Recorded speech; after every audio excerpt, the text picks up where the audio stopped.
ଗୋଟିଏ ବଣରେ ରହୁଥିଲା ବିଲୁଆଟିଏ। ସମସ୍ତେ ତାକୁ ପଣ୍ଡିତ ନାଁରେ ଜାଣିଥିଲେ।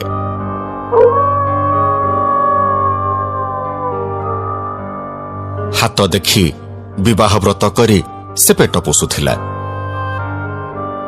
ଦିନେ ତା ପାଖରେ ଗଧଟିଏ ଆସି ପହଞ୍ଚିଲା। ଆଉ ବହୁତ ବିକଳ ହେଇ ହାତ ଦେଖେଇ କହିଲା, ପଣ୍ଡିତେ, ମୋ ଘରେ ପ୍ରବଳ ଅଶାନ୍ତି ଚାଲିଛି। ଲାଗୁଛି ମୁଁ ଆଉ ବେଶୀ ଦିନ ବଞ୍ଚିବିନି। କାହିଁ, ତମର ଏମିତି କଣ ହେଇଛି କି? ମୋ ଘରେ କୂଅ ନାହିଁ ବୋଲି ମୋ ସ୍ତ୍ରୀ ପଡ଼ିଶା ଘର କୂଅରୁ ପାଣି ଆଣିବାକୁ ଯାଇଥିଲା। ଆଉ ପଡ଼ିଶା ଘର ଭାଲୁ ଆଉ ତା ସ୍ତ୍ରୀ ମିଶି ମୋ ସ୍ତ୍ରୀକୁ ମାଡ଼ ମାରିଲେ। ତେଣୁ କାଲିଠୁ ମୋ ଘରେ ଅଶାନ୍ତି ଲାଗି ରହିଛି। ଧେତ୍, ଏଇଟା ଗୋଟିଏ କଥା। ପାଣି ତତେ ଆଉ କୋଉଠୁ ବି ମିଳିଯିବ। ଆଉ କୋଉଠୁ ମିଳିଲେ ଚଳିବନି। ମୋ ସ୍ତ୍ରୀ କହିଛି ଆମ ନିଜ ଘର ବାଡ଼ି ଭିତରୁ ଯେମିତି ପାଣି ମିଳିବ ସେ କଥା ମୁଁ ବୁଝିକି ଯିବି। ହଉ, ଦେଖା, ତୋ ହାତ ମତେ ଦେଖା। ଆଜ୍ଞା, କଣ ଅଛି ମୋ ଭାଗ୍ୟରେ? ପାଣି ମିଳିବ ନା ନାହିଁ? ପାଣି ତ ତୋ ଭାଗ୍ୟରେ ନାହିଁ, କିନ୍ତୁ ଚେଷ୍ଟା କଲେ ମିଳିପାରିବ। କଣ କରିବି ତାହେଲେ କୁହନ୍ତୁ? ଶୁଣୁ, ତୁ ଗାଧୁଆ ପାଧୁଆ ସାରି ଶୁଦ୍ଧ ହେଇ ଦାନ ଦକ୍ଷିଣା ନେଇ କାଲି ସକାଳୁ ଚାଲି ଆସେ। ମନେ ରଖ, ଦକ୍ଷିଣା ନେଇକି ଆସିବୁ। ଆଜ୍ଞା।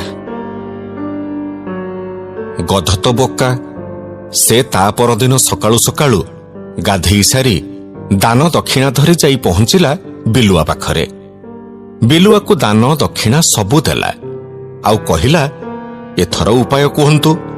କାଲି ହେଲା ରାମନବମୀ, ତେଣୁ ତୋ ବାଡ଼ି ପଟେ ଯୋଉ ବେଲ ଗଛ ଅଛି ତା ପାଖରେ ଖୋଳିବୁ। ଦେଖିବୁ ଯେମିତି କାଦୁଅ ମାଟି ବାହାରିବ। ଆଜ୍ଞା, ଯଦି ନ ବାହାରିଲା? ନ ବାହାରିଲେ ଆଉ ଗୋଟେ ଜାଗାରେ ଖୋଳିବୁ। ସେଠୁ ନ ବାହାରିଲେ ଆଉ ଗୋଟେ ଜାଗାରେ ଖୋଳିବୁ। ସେମିତି କାଦୁଅ ମାଟି ନ ବାହାରିବା ଯାଏ ଖୋଳୁଥିବୁ, ହେଲା? ଆଉ ଶୁଣୁ, ପାଣି ବାହାରିବା ପରେ ମୋ ଘରକୁ ଆସିବୁ। ମତେ ଦକ୍ଷିଣା ଦେଇକି ଯିବୁ, ଭୁଲିବୁନି ଯେମିତି। ଆଜ୍ଞା। ଏ କଥା ଶୁଣି ଗଧ ଚାଲିଲା ତା ଘରକୁ।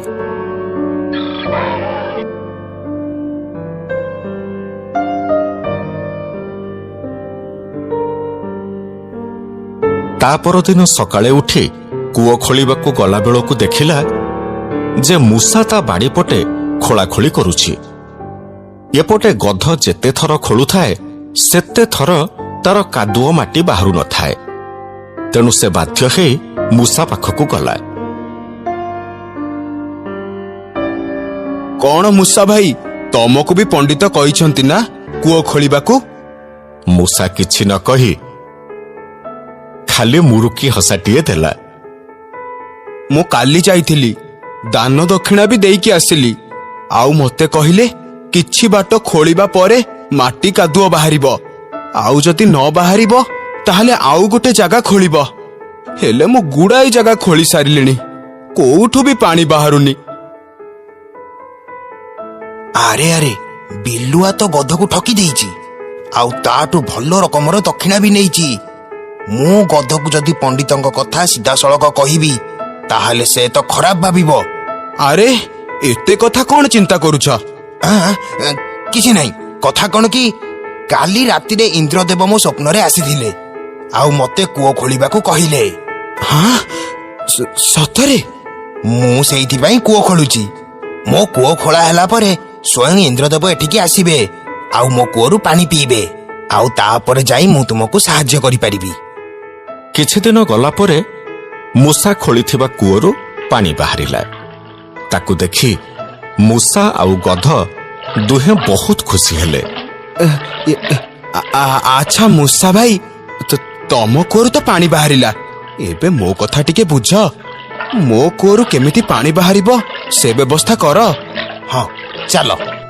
ମୂଷା ଆସି ଦେଖିଲା କୋଉ ଜାଗାରୁ ଖୋଳିଲେ ପାଣି ବାହାରିବ ସେ ସେଇ ଜାଗାକୁ ଖୋଳିଲା।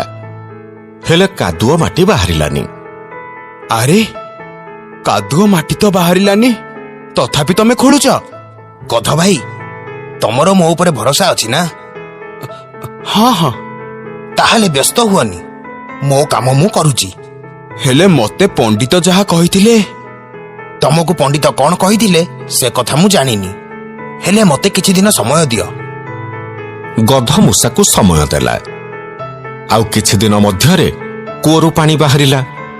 ମୂଷା ଆଉ ଗଧ ଦୁହେଁ ବହୁତ ଖୁସି ହେଲେ। ମୂଷା ଭାଇ, ସତରେ ତ ତମେ ଚମତ୍କାର କରିଦେଲ। ମୁଁ ବିଶ୍ୱାସ କରିପାରୁନି ଯେ ମୋ ବାଡିରୁ ପାଣି ବାହାରିଲା।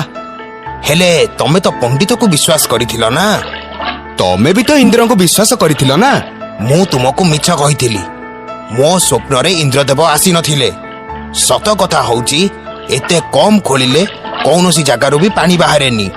ପାଣି ବାହାରିବା ପାଇଁ ମାଟିକୁ ଟିକେ ଗଭୀର କରି ଖୋଳିବାକୁ ପଡେ। ବିଲୁଆ ତମଠୁ ଦାନ ଦକ୍ଷିଣା ନବ ବୋଲି ତମକୁ ମିଛ କହିଥିଲା।